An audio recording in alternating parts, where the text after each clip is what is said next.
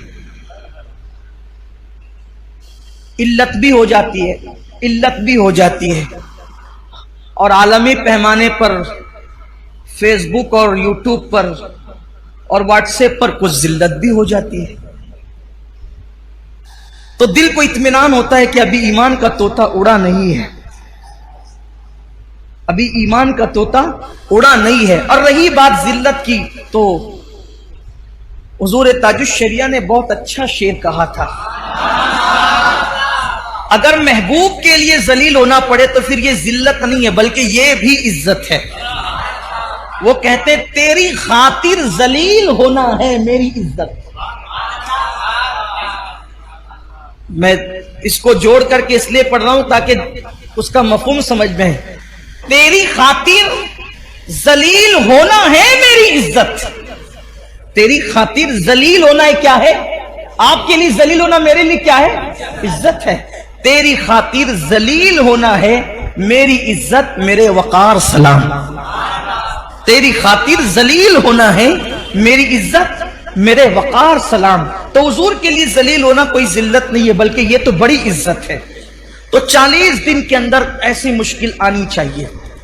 پھر بیماریوں کا باب الگ ہے، تو یاد رکھیے کہ مصیبتیں آنی چاہیے لیکن مانگے نہیں، اور آئے تو اس پر صبر کرے۔